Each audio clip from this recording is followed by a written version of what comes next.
Hello everyone, and welcome to this edition of our 7investing team podcast for July 2021. I'm 7investing founder Simon Erickson, joined by my entire team of 7investing lead advisors, Max Chatsko, Steve Symington, Dana Abramovitz, Dan Klein, Matt Cochran, and Anirban Mahanti. We're all going to be talking today about a fun topic, which is potential acquisition targets. It's always fun to speculate of who might get acquired out there in the stock market and by who. But it's even more fun when you put some real research between seven advisors into who actually might get acquired. And we'll take a closer look at each one of these. And we've got a diverse team that's going to be looking at a whole bunch of different ideas here. Anirban, how about if I start with you? Your idea of a potential acquisition target is the company that's had its share price fall kind of significantly this last year. That's right, Simon. So I think Alteryx, which trades on the New York Stock Exchange, AYX is the code, is a potential, really good potential candidate for an acquisition. So this company was a big favorite. Maybe a year or so back, it was growing really quickly. And, the share price, as you said, was about 50% higher, 100% higher from where it is right now. It's dropped 50%. And it's now like it's about a $5 billion company. And what it really does, it does something really important. It is, it works in the space called extract, load and transform. So it extracts data from different sources. You can load them together and then you can transform them the way you need to so that you can run some analytics. And it's an analytics company. It's used by a bunch of blue chip companies. Some, people like Coca-Cola use it. As an example.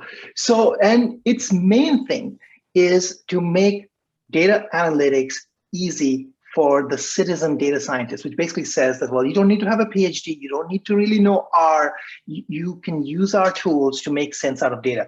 Data is the new oil, right? And one would think that this company should be flying and growing. But one of the things that happened during the pandemic is that its growth actually slowed down. And I think a couple of things happened. One is just the fact that, the people using this tool, they sort of figured that they need to make these big $1 million deals or, hundreds of $1,000 deals. And the part of the reason for that is that they are still not a cloud-based, self-service offering. Right, so they're basically an on-prem, or you can host it on the cloud if you want, right? Or you can get someone else to host it for you. But it's not a cloud-based self-service model, which means it is hard for you to sort of try it out, right? And that makes it difficult. You need to make these big deals, and big deals were on hold during the pandemic, right? Nobody was signing those big checks. And then combine that with sort of this accounting rule, which says that if you're doing term license, you're basically doing a, say 3-year-long term license. Because of the way the accounting rule works, you get to basically recognize 40% of that upfront and the remaining ratably over the period. So if you do a big deal, so you do $1 million deal, you get 40% of that recognized upfront. But if you do a small deal, right, for a shorter time period, you actually recognize a smaller portion. You might still get the recurring revenue happening because people don't actually cancel it, right? So what really matters, what I'm trying to get to is the revenue growth here might be actually masking the real thing, which is the annual recurring revenue, right? How much of the revenue is recurring and how much is likely to stick around is what matters. But the market is focusing on revenue growth, which is getting masked by the duration of contracts and the fact that they were doing, shorter term, you try it out sort of thing to get people to, to use the software. So I think there's this dynamic going on, but I think this is a great company fit. Like they have, for example, a partnership with Tableau. Tableau got acquired for $16 billion by Salesforce. This seems to me like a natural fit to something like Tableau. And this would, if somebody somebody else comes in and acquires this company, then there are opportunities here, whether it is another company like Microsoft or Salesforce and so on. So I think the valuation is attractive. The fact that this is an important area is attractive, and the fact that they're actually there's some market dynamics here going on in terms of the contracts is sort of masking the growth and making the valuation worthwhile for somebody to go and bite it. That's fantastic, Anirban. And I'll ask everybody the same couple follow-up questions on this. The first one will always be, who do you think is going to acquire the company that you just mentioned? And then the third one, which we're not going to talk about on this podcast, is which companies on the 7investing scorecard will be most impacted? That's behind the paywall. And I encourage anyone listening to this podcast to sign up for 7investing to see what the impact is going to be. But Anirban, it sounded like maybe Salesforce was one company you said that might be interested. Is that because they're cloud native and they're such a leader in the cloud, they might bring Alteryx's technology into the cloud? Absolutely. So I think Salesforce looks like Salesforce is an acquiring company. It keeps acquiring stuff, right? And then integrates it. So, and they're cloud native. They're basically the big daddy in cloud. But it doesn't have to be Salesforce. It could be Microsoft. It could be somebody like Adobe. It could be anybody who wants to basically strengthen their, analytics capabilities, right? All of these companies have analytics that they do. So, those seem like potential candidates, at least three sort of that seem forefront. It could be somebody like Oracle, somebody like IBM. I think it'd be interesting if it is somebody who is cloud native and knows really how the cloud works. That's my guess. I'd put Salesforce high up on the potential list, but somebody like Adobe could be another potential. Makes a lot of sense. Thanks very much, Anirban. Alteryx ticker is AYX. Keep an eye on that ratable revenue recognition and annual recurring revenues. Matt Cochran, let me come to you next, because Anirban was just talking about cloud-based analytics. I believe that your company kind of is in that same space as well, right? Yeah, actually, Simon, I think big tech companies should be thinking about inside the box. That's as in Box Incorporated. And, when you think about what do acquirers of publicly traded companies look for in their acquisition targets, profitability, Box Incorporated is right on the verge of it. Strategic synergies, a sensible valuation, growth opportunities. And I think Box, no pun intended, checks a lot of those boxes off. Box enables its enterprise customers to securely manage their content on its cloud platform that organizations can then share freely to any device. So in a world where users create data from different operating systems, devices, and applications, Box has partnered with several of those big tech companies to offer nearly 1,500 different integrations to ensure its customers can access data from anywhere, like any device, any app, any platform. It also offers many applications and programs on top of its secure and accessible data storage. So that includes data governance, workflow automation and management, administrative controls. And it's just a platform that makes it easy to build customized apps. So Box offers all these things. Now, while all that sounds nice, and this company should be seeing incredible tailwinds from the digital transformation that these corporations are experiencing basically worldwide, and which was only accelerated by COVID-19. Its revenue is growing a lot slower than its peers. Like in this most recent quarter, its revenue only rose 10% year over year. And it's no secret that the company, I feel like, and I think many others it's struggled to keep up with other competitors. That ranges from DocuSign to ServiceNow, and Box has significantly underperformed the market in recent years. Now, the thing is, though, its valuation is almost a value stock, which is such a rarity in the tech world. It has a price to sales ratio under 5. It has a forward PE ratio of about 24.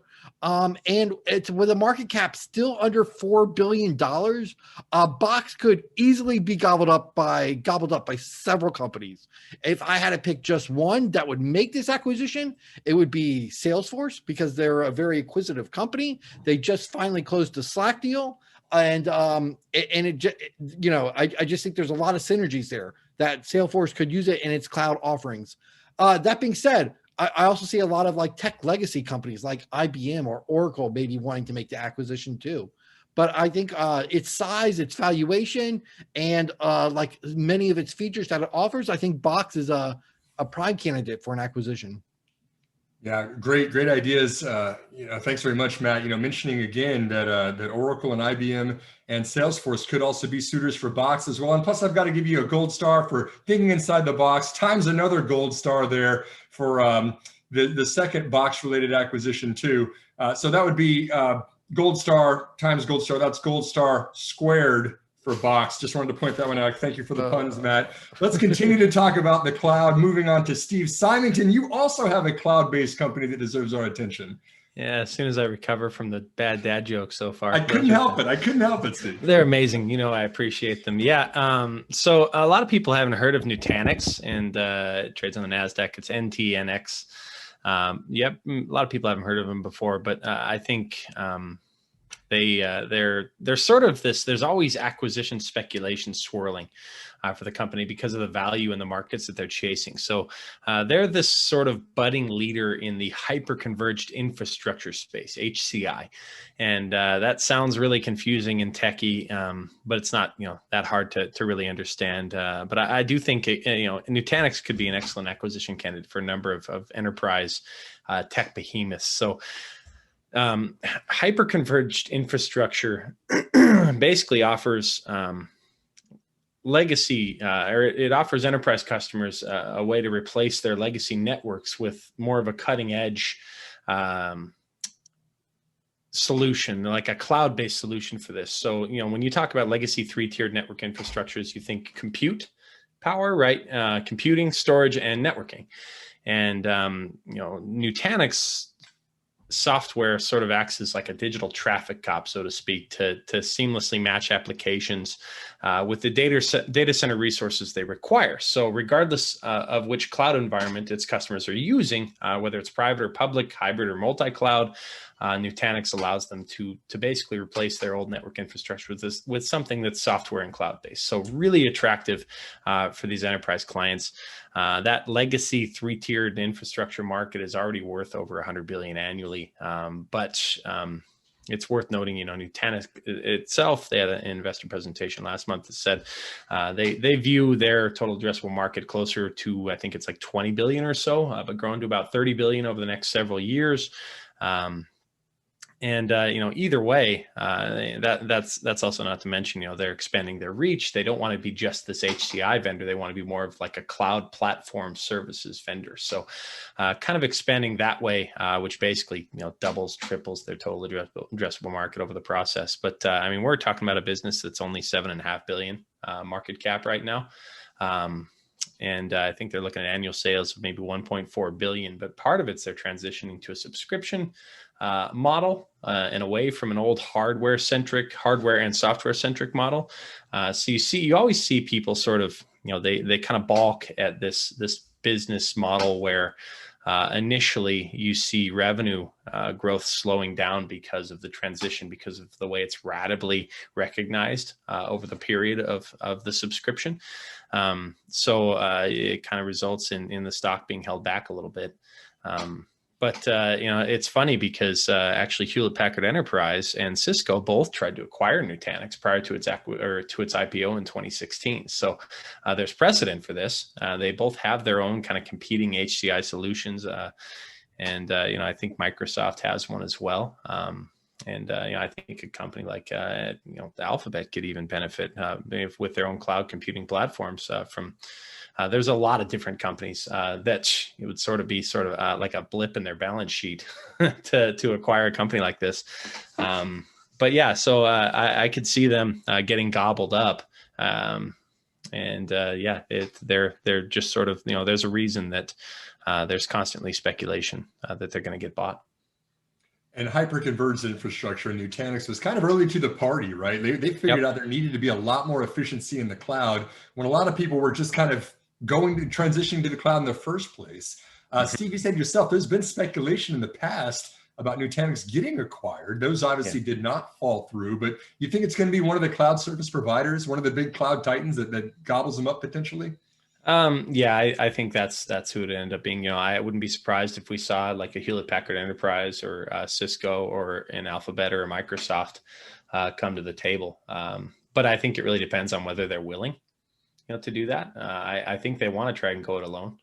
But it would probably take, considering they've rebuffed offers before their IPO, it would take either some pretty heavy hiccups in their subscription model or an offer shareholders just couldn't refuse.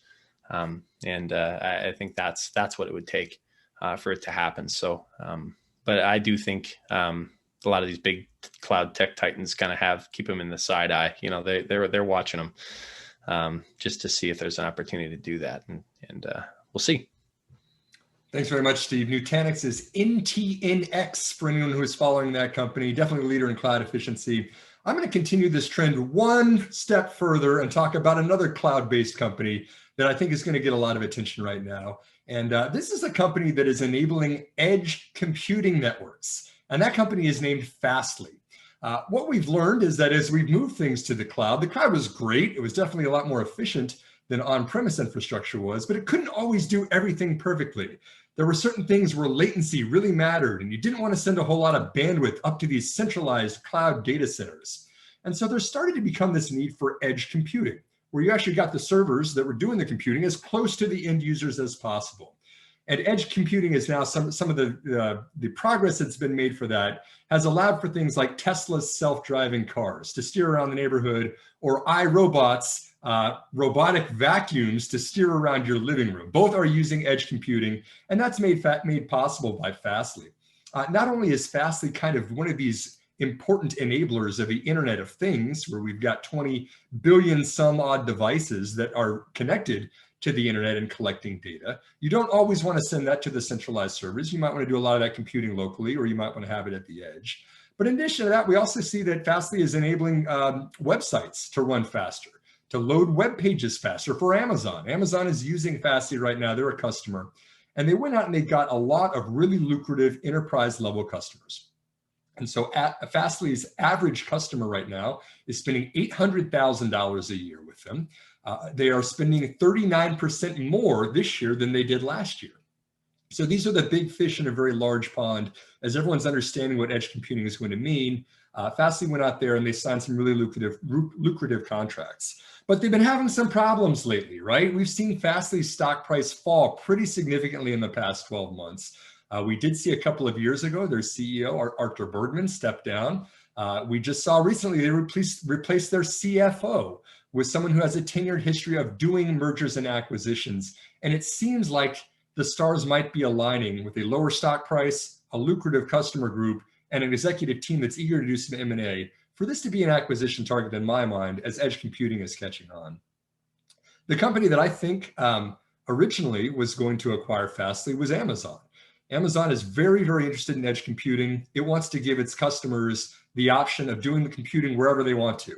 If you want to do it locally, great. You want to do it on the edge, great. You want to do it in the cloud, great. Wherever you want to be, Amazon wants to be there with a platform that fully supports you.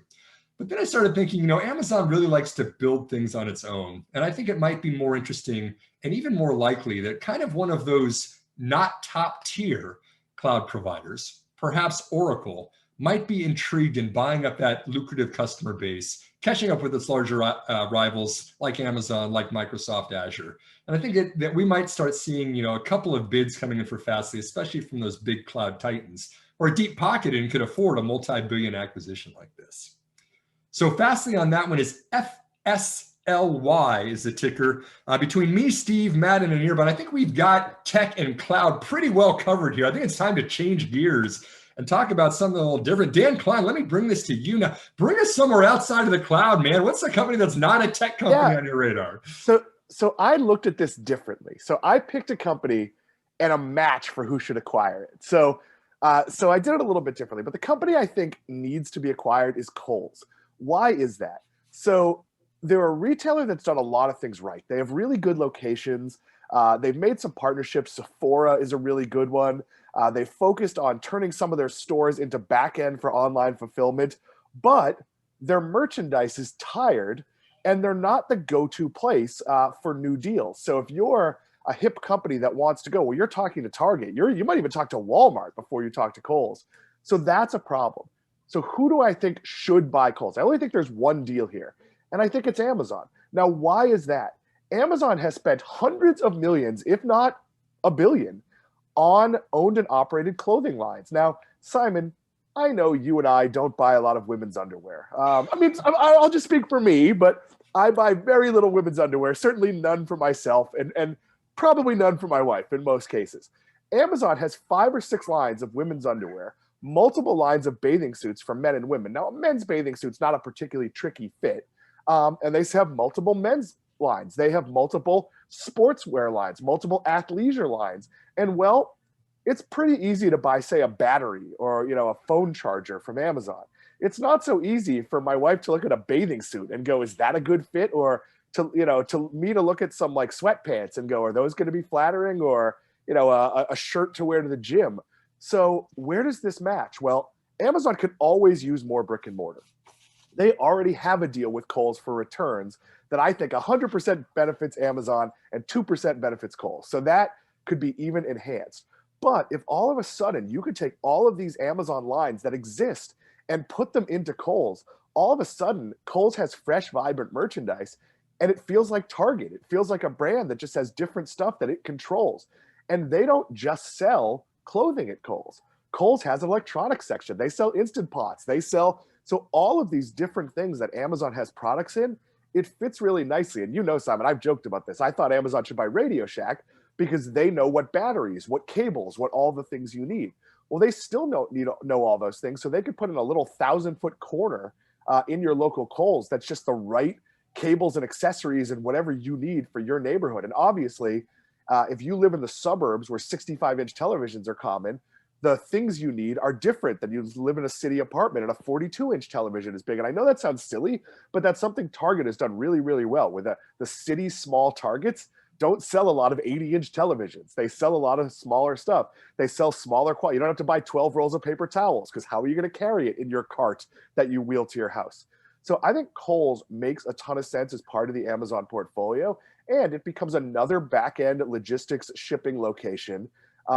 And they could do so many things. Like right now, they're partnered with Aldi in a number of locations. And Simon, I don't like Aldi. I'm not as a business. I'm just not a fan of going grocery shopping and not knowing if they're going to have what I want. They could make those Amazon Go stores. They could try out new concepts. It's just a great retail portfolio. They tend to be in top tier strip malls or in very, very good sort of semi-mall locations. I don't know what you call that when it's not fully enclosed, but it's kind of a mall. So I think this deal makes sense. And honestly, Amazon could buy this at a relatively attractive price because I think it's touch and go whether Kohls makes it. And it's painful for me to say that because it's a retailer I like. It's a retailer I shop at, but it's not a distinctive retailer. It's not a retailer that really needs to exist. And Amazon can rescue a huge investment and turn the Kohls business around. I have no idea how long I've been talking, so feel free to ask follow-up questions, but I'm going to stop talking now. Yeah, perfect. Great idea, Dan. It seems like something that Amazon's very interested in, having the bricks and mortar locations, like we saw with Whole Foods, what's getting traffic through there. Obviously, a great way to leverage Amazon Prime, too, if you can give special deals when they're at the store, if you have an Amazon Prime. Yeah, which they do for Whole Foods. And look, they have all the Whole Foods data. They might be able to do like grab and go lunch at Kohls or something like that as fulfilled by Whole Foods. Like there's just so much you could do. And obviously they're building out a chain of grocery stores. No reason in some of those plazas where they have a Kohls, they might look at like an abandoned Michael's or an abandoned Circuit City or where H.H. Gregg or whatever it is and say, well, let's put our grocery store in there. And now our trucks have better logistics because they're shipping to two things that are sharing the same back end. So look, I think Amazon's going to be a brick and mortar giant. History says, other than Whole Foods, they haven't made this type of acquisition, but this is very much like a Whole Foods acquisition. If you remember, Whole Foods was a pretty struggling brand at the time they bought it. Now, they weren't going to in danger of going out of business, and Kohls is not in imminent danger of going out of business, but long-term, the trajectory for Kohls is irrelevant, and this would be a pretty good way to turn it around. Great one to keep an eye on. The ticker on Kohls, KSS, for anyone who's following along with that one. Thanks very much, Dan. Dana, let's go to you next. Let's change gears a little bit. You wanted to talk about something that we need to address in America, mental health. What's the company that you're talking about here? So I'm talking about Talkspace. Just talking about Talkspace. I also took a different approach, kind of thinking about, like what's going on in the world, what do we need as a society, and, also the synergy between the acquirer and, like where, a company like Talkspace can kind of fill out an existing offering. So that's kind of the way I thought about it. But, mental health is a problem. It's been a problem before the pandemic. It's gotten much worse during the pandemic.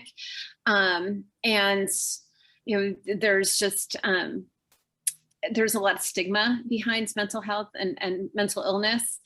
And a lot of people don't, like to talk about it. Right. But there are all sorts of different apps. So thinking about, digital health and, applications to, connect to a therapist, or, even, like meditation, and just, just that whole, mind body connection. And so how do we improve our mental health? And so if you look, there are actually over 20,000 mental health and mental illness application apps, right? Digital health companies. And, sometimes I think, like, are they a business or is it just a product, right? And what is it? But with Talkspace, they actually connect to therapists, right? So they, so it's a real person, right? So it's not just an AI. It's not just, like you text and then they text back and, like you have a smiley face and you're done. Like you actually get to talk to a real person. And they cover all sorts of different mental illnesses and mental health issues, ranging from couples therapy all the way to like actually might need a medication. And if you look at mental illness in the world, or at least in the United States, 1 in 5 adults has some sort of mental illness issue. So, and it's across genders, it's across races. So, it's very likely that somebody, but a lot of times we don't talk about it. And, like we need to help people out. So Talkspace just became public recently through a merger with a SPAC. It's doing a lot of good things, right? It's the #1 rated app. But, as a business, I kind of worry about it, just like, for its potential. And, unfortunately, I feel that way with a lot of digital health apps. It's hard, like with the App Store, a lot of people think that they get products for free. And so it's really hard to create like a thriving business around it, especially in the healthcare industry, when you want to go to sell to hospitals or employers, and people are just like, well, why isn't this free? I can download this for free. Why do I have to pay for that? So anyways, Talkspace is has a good product, it has a good reputation, and so I was kind of thinking of like where it could fulfill a need, and that would be in within a company that is already offering general broad health care to communities, but might be missing this mental health aspect, or wanting to provide a mental health aspect, but doesn't necessarily have the therapist, or doesn't have that remote access to a digital platform. And so my potential acquirer, and there can be several, but the one that I was thinking of is CVS. So CVS Health, they acquired Minute Clinic several years ago, where in store there you can meet with a nurse practitioner for some various ailments, so it's kind of one-stop shopping. You see a nurse practitioner, if you have something, you can get a prescription, get that prescription filled, also pick up a can of soup on the way out, that kind of thing. And then they did an acquisition of Aetna, which is like a larger provider network, in 2018. So kind of expanding out to community health. And then recently with the pandemic, they started offering mental health services just to kind of help people with that. And so just kind of thinking about that, I think that Talkspace would be a nice complement to a company like CVS, where they want to fill out their offerings, but don't necessarily have, like a team of therapists, a secure platform that's going to have all the patient privacy and that convenience of, being able to have really private, personal conversations that are often, have a stigma associated with it, with somebody, and just be able to, help people get the help that they need. And that's really what I was thinking about, is just helping people get the help they need. Yeah, great point, Dana. Like you said, CVS has expanded its footprint, right? Like you can go and talk to a nurse at the Minute Clinic. You can pick up your prescription at the pharmacy. It seems like the missing piece though right now is mental health, which could be definitely approached by Talkspace. Something we need to be talking about. Ticker on that, TALK. Thanks very much, Dana. Great idea for that one. And Max, bring us home. Let's stick with the healthcare space, but a much smaller company, I think, is the one that you were talking about that might be acquired here. Yeah, one of the biggest criticisms I get here, Simon, is Max, why do you pick all these really obvious, well-known companies? And I'm just not going to be able to shake that here. So the one company that I think could be acquired is Deciphera Pharmaceuticals. Everyone knows Deciphera, of course. So it has a very important clinical trial that's supposed to have data in the fourth quarter of this year, so in a few months. And the reason I think it might be a good acquisition target, and it hinges on what the data say from this trial, but right now it's at about a $2 billion market cap, so it's very small. Depending on the results from this clinical trial, its lead product, which is already approved and on the market, could see its sales potential increase by 10x, and it owns the entire program and all of its pipeline. So it's not partnered with any other companies, doesn't have any collaborations. So there's a lot of really big pharmaceutical companies that are very eager to bolster their oncology pipelines. So these tens of billions of dollar companies, or even the mega cap companies, right? Your Bristol Myers Squibbs, your Johnson & Johnsons, they might be very eager to acquire something like this if it works. It has, blockbuster potential, and it's pretty easy. There's no other tie-ups with other companies that they have to navigate. So this company has a product on the market. It's a cancer drug that inhibits a certain protein to treat gastrointestinal stromal tumors, or GIST, also known as GIST. And this product is approved. So the branded name is Quinlan, and it's approved for fourth-line GIST. Fourth line means that patients have had at least 3 other treatments and they've failed to respond, or maybe they've grown resistant. So then they need a fourth-line treatment.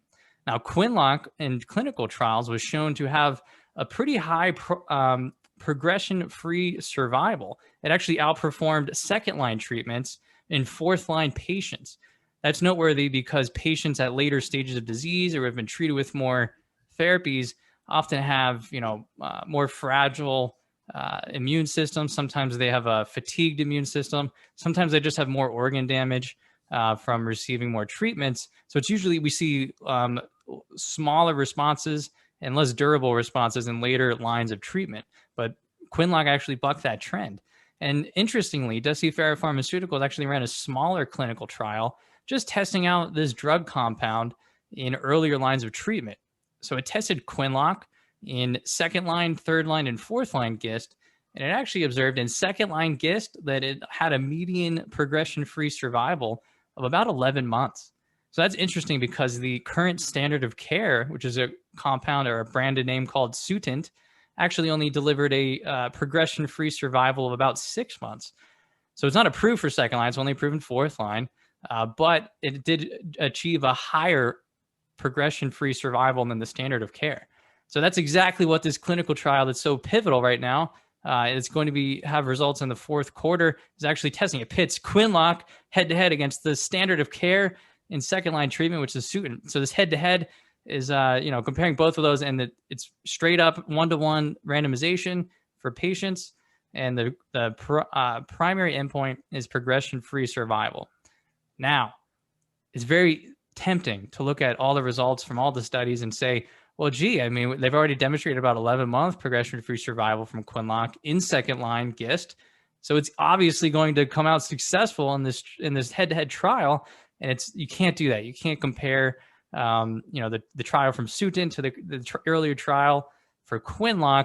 That's very dangerous. So in order to achieve statistical significance, they need like a 2 to 3 month benefit for Quinlan over Sutent, and even like a little decrease in Quinlan's progression-free survival rate and a little bit of an increase in the Sutent arm would mean this trial would actually fail.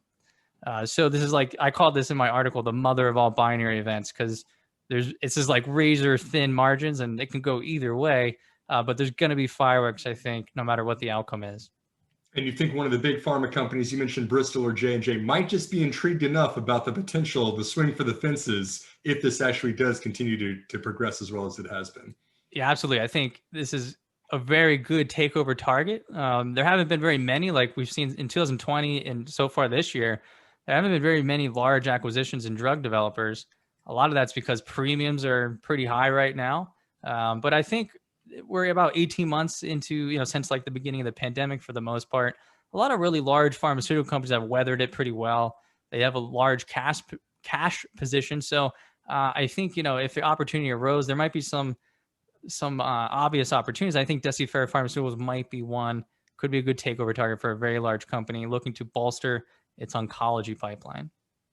That's fantastic. Thanks very much, Max. Thanks also for putting some new words on my radar that I don't think I've ever heard before that pitch. It's a good one. Decipher Pharmaceuticals, DCPH, for anyone who wants to follow Max's pitch. Dana mentioned Talkspace, TALK is the ticker on that one. Dan mentioned Kohls, KSS. Steve mentioned Nutanix, NTNX.